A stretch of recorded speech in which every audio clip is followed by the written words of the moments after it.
प्यारे बच्चों नमस्कार। आपके अपने ही YouTube चैनल हर्षित सर में एक बार फिर से आप सभी प्यारे बच्चों का स्वागत है। प्यारे बच्चों, हम जो है फिजिक्स में पिछले टर्म तक पढ़ चुके थे जो है प्रकाश का परावर्तन क्या होता है। तो आज से हम यहाँ पढ़ेंगे प्रतिबिंब क्या है और समतल दर्पण द्वारा जो है वह प्रतिबिंब कैसे बनता है और समतल दर्पण द्वारा बने प्रतिबिंब की प्रकृति क्या होती है। तो यदि आप पीछे वाले जो है तो वीडियो नहीं देखे हैं तो आप जो है YouTube चैनल पे जाइए, वहां पे प्लेलिस्ट में जाइए। प्लेलिस्ट में जो है क्लास 10th फिजिक्स, उस प्लेलिस्ट को खोलिए, उसमें सारे वीडियो जो है एक एक करके जो है प्रकाश के सारे वीडियो हैं। तो हम अपना शुरू करते हैं आज का टॉपिक। सबसे पहले हम जानते हैं कि प्रतिबिंब क्या होता है।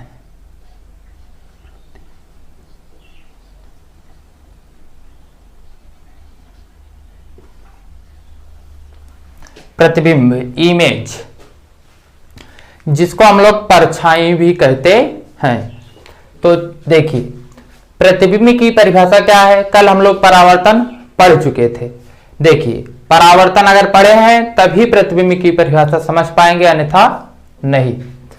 तो मानते हैं हमारे पास यहां पर एक वस्तु है, एक ऑब्जेक्ट है, हमारे पास एक क्या है, एक वस्तु है।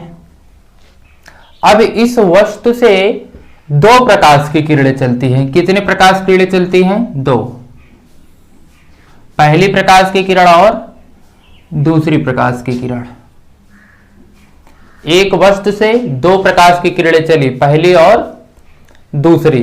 अब ये दोनों प्रकाश की किरणें जो है मानते हैं कि हम कहीं से इनके आगे कोई दर्पण लगा है। क्या लगा है? दर्पण लगा है।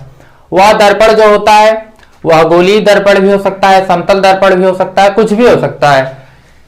तो किसी वस्तु से दो प्रकाश की किरणें चलती हैं और टकरा जाती हैं। अब टकराने के पश्चात जो होता है ये वापस लौट आएंगी, तो ये कहीं न कहीं पे मिलेंगी, कहीं न कहीं पे क्या होंगी?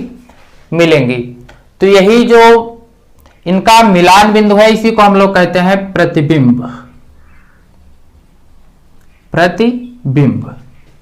तो प्रतिबिंब की परिभाषा, किसी वस्तु से चलने वाली प्रकाश की किरणें परावर्तन के पश्चात यदि किसी बिंदु पर मिलती हैं तो इस बिंदु को ही हम वस्तु का प्रतिबिंब कहते हैं।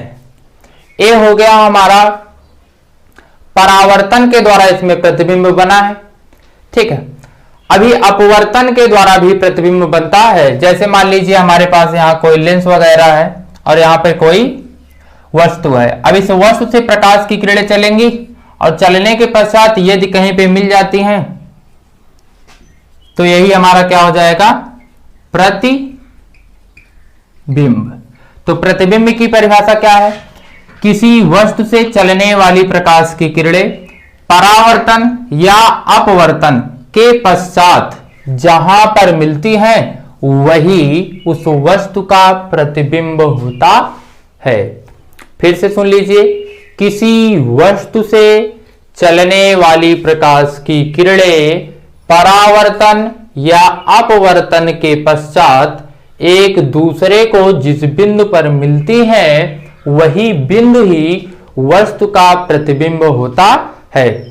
हम परावर्तन तो जानते हैं क्या होता है, अपवर्तन नहीं जानते हैं। तो अपवर्तन हम आगे देख लेंगे, इसमें आप लोग परेशान ना होइए। अब जो हमारा प्रतिबिंब होता है यह दो प्रकार का होता है। पहला होता है वास्तविक प्रतिबिंब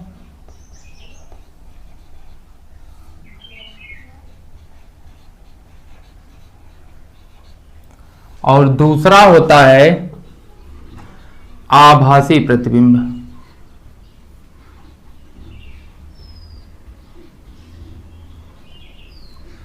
तो वास्तविक प्रतिबिंब और आभासी प्रतिबिंब आगे हम लोग जो है डिटेल में समझेंगे। जब ये प्रतिबिंब बनेगा तो हमको अच्छे से समझ में आएगा, लेकिन यहां थोड़ा सा जो है हम देख लेते हैं। तो यदि किरणें वास्तव में मिलती हैं तब जो है वास्तविक प्रतिबिंब बनता है। जैसे जैसे यहां पे है कोई वस्तु, इससे प्रकाश की किरणें गई और आके जो है यहाँ पे मिल गई, जो है यहाँ मान लीजिए यहाँ पे क्या हुआ है, अपवर्तन। तो ये यदि किरणें वास्तव में मिलती हैं तब हम उसको कहते हैं वास्तविक प्रतिबिंब। यदि किरणें मिलती हुई प्रतीत होती हैं तब वहां पर आभासी प्रतिबिंब बनता है। अभी अभी हम समझेंगे आभासी प्रतिबिंब बना के समतल दर्पण में जो है, जब समतल दर्पण द्वारा प्रतिबिंब बनाएंगे तो उसमें आभासी प्रतिबिंब बनेगा। तो आभासी प्रतिबिंब हम यही समझ लेंगे, वास्तविक प्रतिबिंब हम लोग जो है आगे समझेंगे। ठीक है, समतल दर्पण द्वारा प्रतिबिंब का बनना। हम लोग समतल दर्पण द्वारा प्रतिबिंब का बनना देखेंगे। जैसे सबसे पहले तो समतल दर्पण क्या होता है इसको हम पीछे जान चुके हैं, फिर भी समझ लीजिए। घर पे जो है हम जो शीशा, जिसको हम लोग सामान्यतः शीशा कहते हैं, उसको हम लोग घर पे अपना चेहरा देखने के लिए जो है प्रयोग करते हैं, तो उसी को हम लोग समतल दर्पण कहते हैं। समतल दर्पण एक कांच का प्लेट होता है, कांच का प्लेट होता है, उसके एक तरफ कलई किया होता है, तो उसी को हम लोग क्या कहते हैं, समतल दर्पण। आज हम समझते हैं कि समतल दर्पण द्वारा प्रतिबिंब कैसे बनता है, अर्थात जब हम किसी दर्पण के सामने खड़े होते हैं तो हमारा प्रतिबिंब जो है उस दर्पण में कैसे बनता है, और जो प्रतिबिंब बनता है उस प्रतिबिंब की खासियत क्या होती है, उस प्रतिबिंब के गुण क्या होते हैं।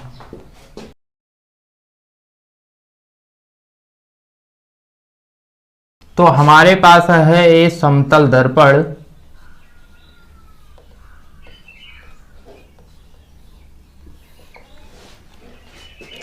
और इसके जो है सामने एक वस्तु रखी गई है। ये है हमारे पास वस्तु, इसी वस्तु का प्रतिबिंब हम अभी बनाएंगे। तो ये है वस्तु, और जो वस्तु है हम यह माने हैं कि वस्तु बहुत छोटी है। हालांकि जैसे इससे प्रतिबिंब बनेगा छोटे वस्तु से, उसी प्रकार से जो है बड़े वस्तु का भी प्रतिबिंब बनता है। तो इस वस्तु से जो है एक प्रकाश की किरण चलती है, ऐसे गई। तो यह प्रकाश की किरण जो है इस दर्पण के लिए कौन से प्रकाश की किरण का काम करेगी, आपतित प्रकाश किरण। यह है हमारी आपतित प्रकाश किरण। अब जो है ये है हमारा अभिलंब। अब अभिलंब क्या होता है, पिछले टर्न पे हम लोग पढ़ चुके हैं। तो यहां पर जितना कोण बनेगा, आपतित प्रकाश किरण अभिलंब के बीच में जो कोण बनता है उसको हम लोग कहते हैं कोण आई। क्या कहते हैं, कोण आई। अब जितना कोण आई रहेगा अर्थात आपतन कोण, उतना ही कौन सा कोण होगा, परावर्तन कोण। तो ये प्रकाश की किरण यहां से चलेगी, यहां दर्पण से टकराएगी और टकरा के क्या हो जाएगी, ऐसे चली जाएगी। अब दूसरी प्रकाश की किरण जो है,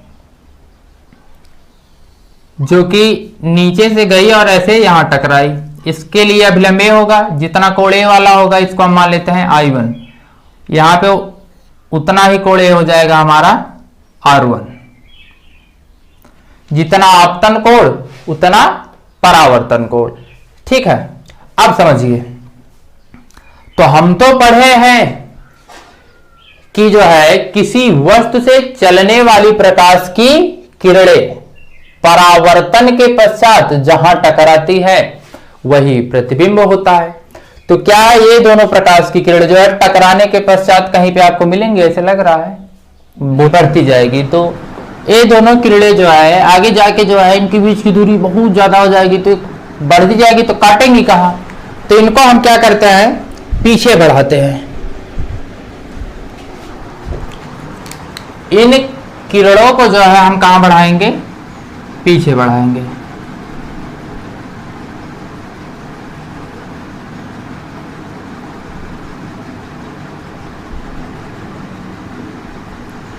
तो इन किरणों को जब हम पीछे बढ़ाते हैं, पीछे बढ़ाने पर ये कहां काटती हैं, यहां पर काट रही हैं। तो यही जो बिंदु है यही क्या है, प्रतिबिंब है। अब किसका प्रतिबिंब है? जहां से जो है वो किरणें चली थी, तो किरणें कहां से चली है? यहां वस्तु से। तो आप लोग बताइए, क्या सही जो है प्रकाश की किरणें वास्तव में यहां काट रही हैं? नहीं, सही कहां काट रही भैया? ये तो आगे बढ़ती जा रही हैं, तो यहां पे काट रही हैं, तो सही नहीं काट रही हैं। तो यह इसका मतलब यह कैसा प्रतिबिंब है? तो इसको हम लोग कहेंगे आभासी प्रतिबिंब। जब किरणें वास्तव में नहीं काटती है, पीछे बढ़ाने पर काटती है, तब उस प्रतिबिंब को हम लोग आभासी प्रतिबिंब कहते हैं। आप समझिए बच्चा कि यह जो है हमारा क्या बन गया? प्रतिबिंब। अब जो है ये है हमारा दर्पण। इस वस्तु से लेकर दर्पण के बीच की दूरी कितनी है? x मीटर है। हम मान लेते हैं कि वस्तु और दर्पण के बीच की दूरी x मीटर है। तब जो प्रतिबिंब बनेगा, प्रतिबिंब और दर्पण के बीच की भी दूरी कितनी होगी? x metre. ठीक है। इसका मतलब, कहने का मतलब यह है कि जो है वस्तु और दर्पण के जो है बीच जितनी दूरी होती है, उतनी ही दूरी पर जो है प्रतिबिंब बनता है। इसका मतलब यह है कि यदि मैं जो हूं यहां पर खड़ा हूं और इसको हम थोड़े समय के लिए दर्पण मान लेते हैं, तो हमारे और दर्पण के बीच की दूरी यदि 1 मीटर है, तो जो हमारा प्रतिबिंब बनेगा वह है इस दर्पण के पीछे कितनी दूरी पे बनेगा? 1 मीटर पे बनेगा। और यदि पूछा जाए कि मुझमें और मेरे प्रतिबिंब के बीच की दूरी कितनी है, तो 1 मीटर इधर और 1 मीटर उधर, टोटल कितनी दूरी हो जाएगी? 2 मीटर। उसी प्रकार से यदि पूछा जाए वस्तु और प्रतिबिंब के बीच की दूरी कितनी है, तो x प्लस x कितना हो जाएगा? 2x metre. ठीक है। चलिए, एक छोटा सा क्वेश्चन है, ध्यान से समझिएगा। एक जो है समतल दर्पण है। अब समतल दर्पण से जो है 5 मीटर की दूरी पे जो है यहाँ पे एक व्यक्ति है। 5 मीटर की दूरी पे यहाँ पे एक क्या है? व्यक्ति है। अब जो है इसका प्रतिबिंब जो है कहाँ बनता है? यहाँ बन गया। इसकी दूरी हमको दी गई है 5 मीटर। वस्तु इस आदमी और दर्पण के बीच की दूरी दी गई है 5 मीटर, और हमसे पूछा जा रहा है कि आदमी और आदमी के प्रतिबिंब के बीच की दूरी बताइए। तो कितना हो जाएगा? 5 इधर और 5 इधर, तो टोटल हो जाएगा हमारा 10 मीटर। ठीक है। चलिए और आगे समझते हैं इसमें। तो इसको जो है आप लोग देख लीजिए, इसका स्क्रीनशॉट ले लीजिए, इसका जो है आप फेयर में इसको बना लीजिएगा ऐसे। चलिए देखते हैं। यहां पर जो है समतल दर्पण है हमारा। इस समतल दर्पण से जो है 100 मीटर की दूरी पर 100 मीटर की दूरी पर यहां पर जो है एक घोड़ा है। क्या है? घोड़ा है। एक घोड़ा है। कितनी मीटर दूरी पे है? 100 मीटर दूरी पे है। ध्यान से क्वेश्चन को समझिएगा। और इस घोड़े की चाल हमको दी गई है, घोड़े की चाल 10 मीटर प्रति सेकंड। 10 मीटर प्रति सेकंड। अब जो है क्वेश्चन ध्यान से समझिएगा। समतल दर्पण है, समतल दर्पण से 100 मीटर की दूरी पर एक घोड़ा है। घोड़ा जो है दौड़ना स्टार्ट कर देता है, घोड़ा चलना स्टार्ट कर देता है। हमसे पूछा जा रहा है 3 सेकंड के पश्चात, 3 सेकंड के पश्चात घोड़ा और घोड़े के प्रतिबिंब के बीच की दूरी ज्ञात कीजिए। तो आप लोग वीडियो को बंद करिए, क्वेश्चन को सॉल्व करिए, फिर जो है वीडियो चालू करके इसका सलूशन देखिए। आता है तो अच्छी बात है, नहीं आता है तो हम बताते हैं। तो चलिए देखते हैं। 3 सेकंड पश्चात, 3 सेकंड पश्चात घोड़े के प्रतिबिंब के बीच की दूरी कितनी होगी? तो यहां घोड़ा है 100 मीटर की दूरी पर, 100 मीटर की दूरी पर यहां पर घोड़ा है। तो 3 सेकंड घोड़ा यहां से इस दिशा में जाएगा, इस दिशा में जो है दर्पण की तरफ घोड़ा जा रहा है। तो 3 सेकंड में जाएगा। 1 सेकंड में कितना जाता है? 10 मीटर। 3 सेकंड में कितना जाएगा? 30 मीटर। 30 मीटर इधर आ गया तो घोड़ा अब यहां पहुंच चुका है। 30 मीटर इधर आ गया, टोटल 100 मीटर था। 100 मीटर में से 30 मीटर घटा दीजिए, बचेगा कितना? 70 मीटर।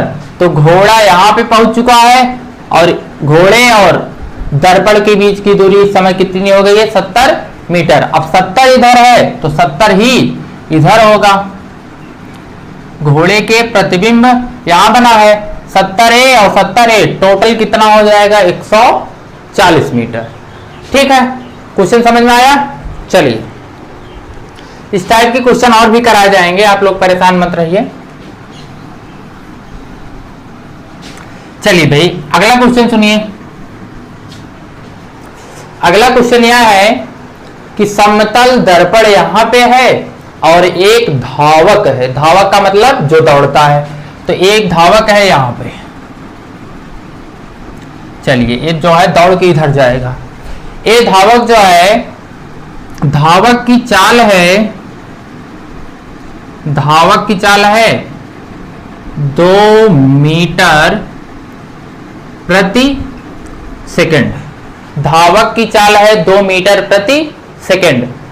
अब जो है अगर पूछा जाए कि यह धावक जो है अपने प्रतिबिंब, मानते हैं इसका प्रतिबिंब यहां बनता है, इस धावक का प्रतिबिंब कहां पे बनता है? यहां पे बनता है।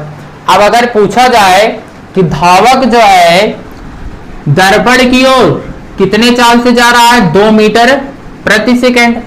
यदि पूछा जाए कि धावक अपने प्रतिबिंब की ओर कितने चाल से जा रहा है, तब हमारा आंसर क्या होगा? ध्यान से समझिए। इसकी चाल है 2 मीटर प्रति सेकंड। यह धावक इधर दौड़ रहा है और जैसे ही यह इधर दौड़ेगा तुरंत जो है इसका प्रतिबिंब किस तरफ दौड़ेगा? इधर दौड़ेगा। तो जितनी तेजी से ए उतनी तेजी से ए। तो इसकी स्पीड है 2 मीटर प्रति सेकंड और इसकी भी स्पीड इधर कितनी होगी? 2 मीटर। तो 2 से इधर दौड़ रहा है, जो है इधर आ रहा है और 2 से इधर आ रहा है। तो 2 और 2 कितना हो जाएगा? 4 मीटर प्रति सेकंड। तो इसका आंसर हो जाएगा धावक अपने प्रतिबिंब की ओर 4 मीटर प्रति सेकंड के जो है चाल से जा रहा है। ठीक है, यहां पे जो है एक जो है गेंद है। क्या है? गेंद है। एक गेंद है जो है। अब इस गेंद गेंद का प्रतिबिंब जो है यहां पे है।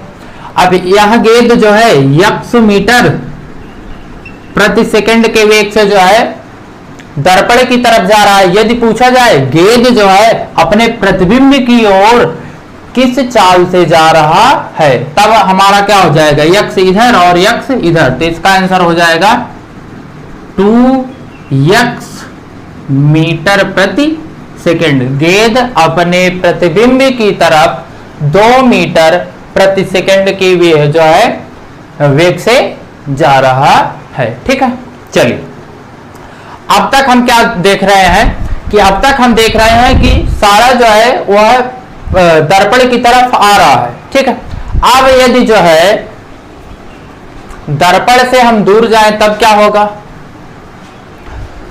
अब देखिए, यहां पे जो है दर्पण के पास एक धावक है। दर्पण के पास एक धावक है। इसका प्रतिबिंब जो है ऐसे बनेगा। बनेगा कि नहीं बनेगा? बिल्कुल बनेगा। अब यह जो धावक है यह दर्पण से क्या भागेगा? दूरी की तरफ भागेगा। दर्पण से क्या भागेगा? दूर। कितने जो है चाल से दूर भाग रहा है? हम मान लेते हैं इसकी जो चाल है वह है x मीटर प्रति सेकंड। तो यक्स मीटर प्रति सेकंड से जैसे ही इधर भागेगा उसका प्रतिबिंब इधर भागेगा ना। तो यदि पूछा जाए कि यह धावक अपने प्रतिबिंब से जो है किस चाल से दूर भाग रहा है, दूर भाग रहा है, दूर भाग रहा है, तो हमारा क्या हो जाएगा, यक्स इधर और यक्स इधर, तो यक्स यक्स कितना हो जाएगा 2x।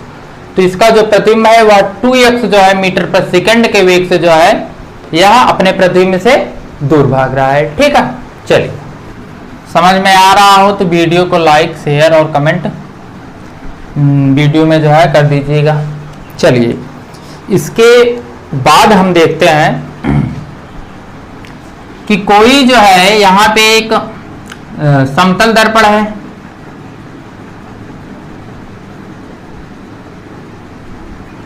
अब समतल दर्पण है और यहाँ पे कोई व्यक्ति खड़ा है, ऐसे कोई व्यक्ति जो है यहाँ पे है, तो इस व्यक्ति का जो प्रतिबिंब बनेगा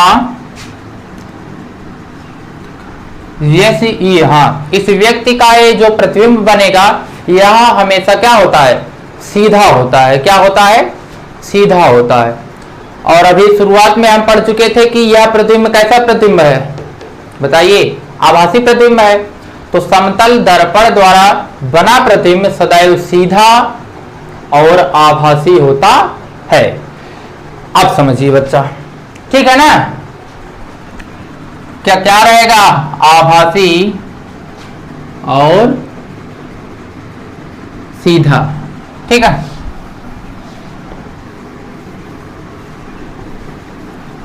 चलिए अगर मान लेते हैं जो है एक जो है 5.5 फुट 5 फुट 6 इंची का एक व्यक्ति है, यहां पे एक व्यक्ति है,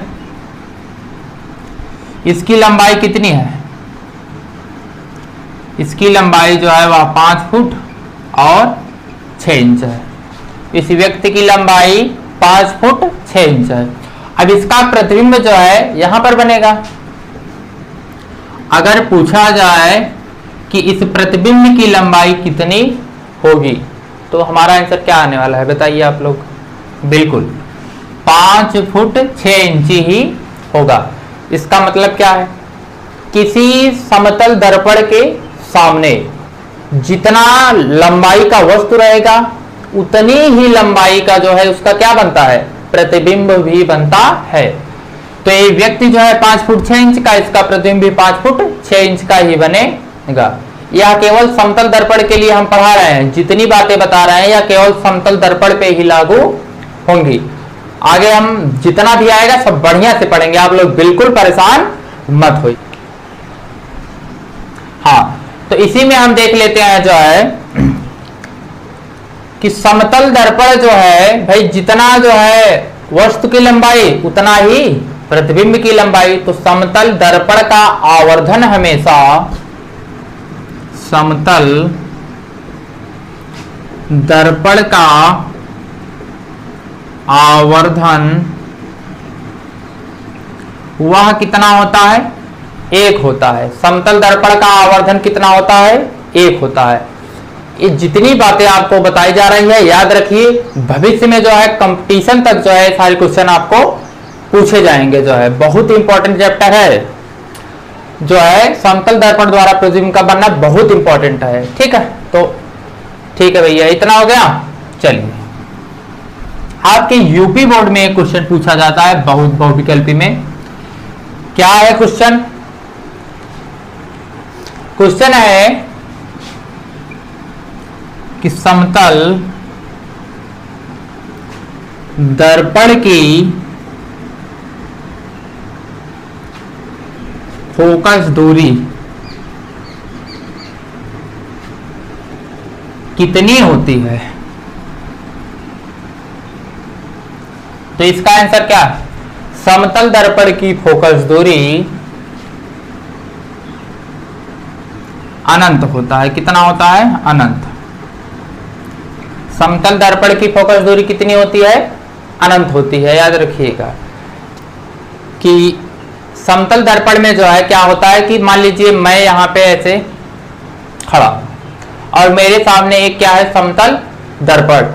तो समतल दर्पण में जब हम अपना प्रतिबिंब देखते हैं तो इसमें क्या हो जाता है कि दायां वाला भाग हमको बाएं में दिखाई देता है, तो इसका साइड बदल जाता है, दाहिने वाले बाएं में चला जाता है और बाएं वाला किस में चला जाता है, दाहिने तरफ चला जाता है। जैसे यदि आप लोग इसको समझना चाहें तो अभी देखिए, ये हमारे पास क्या है, ये जो है B है, ठीक है। अब जो है अगर इसको हम जो है क्या करेंगे, दर्पण में देखेंगे ऐसे एकदम ऐसे करके, तो यहां पे देख लेते हैं। तो जो है इसको यदि हम लोग जो है देखिए, ये B है, आपको पता नहीं दिखाई देगा कि नहीं। तो जब हम लोग इसको देखते हैं, फिलहाल देखिए, तो ये जो है, हाँ, तो अभी ये B है, जब इसको हम लोग दर्पण में देखेंगे तो A इस साइड हो जाएगा। देखिए अभी इसका जो है किस साइड है, A इस साइड है। अभी देखिएगा दर्पण में अगर इसको देखेंगे तो कैसे दिखाई देगा, ये देखिए इस साइड है, अभी देखिए किस साइड हो जाएगा, ये देखिए इस साइड हो गया, ठीक है। तो इसमें क्या होता है, दायां का बायां चला जाता है और बाएं का दाएं में चला आता है। इसको हम लोग पार्श्व विस्थापन भी कहते हैं। चलिए ठीक है, एक नेक्स्ट क्वेश्चन देख लेते हैं जो है समतल दर्पण का। बहुत इंपॉर्टेंट क्वेश्चन है, कई बार जो है प्रतियोगी परीक्षाओं में पूछा जा चुका है। तो देखिए क्वेश्चन यह है कि हमारे पास जो है एक 10 फीट की जो है कोई वस्तु है, 10 फीट की क्या है, कोई वस्तु है, इसकी लंबाई 10 फीट है और इसका जो है हम पूरा प्रतिबिंब बनाना चाहते हैं, इसका जो है हम पूरा प्रतिबिंब बनाना चाहते हैं। तो हमको कितनी लंबाई का जो है दर्पण लेना चाहिए, मतलब जो शीशा ले वह कितनी लंबाई का हो। तो क्या होता है जानते हैं, वस्तु की लंबाई का आधा, वस्तु की लंबाई 10 फीट तो दर्पण की लंबाई आधा 5 फीट, ठीक है। तो हमको जो दर्पण लेना है वह कितने फीट का लेना है, 5 फीट का, ठीक है। चलिए यदि पूछा जाए जो है कि 100 मीटर लंबाई का वस्तु है, इसको अपना पूरा प्रतिबिंब बनाना है, तो दर्पण कितना लेंगे, 100 मीटर, तो इधर कितना आधा 50 मीटर, 50 मीटर। अच्छा अगर मान ले इसको जो है हम यक्स मीटर हो गया, तो ये हमारा कितना हो जाएगा, यक्स का आधा, अर्थात कितना, यक्स बटे 2 मीटर, ठीक है। चलिए बहुत अच्छी बात है। चलिए उम्मीद करते हैं आपको जो है कि यह वीडियो पसंद आया होगा।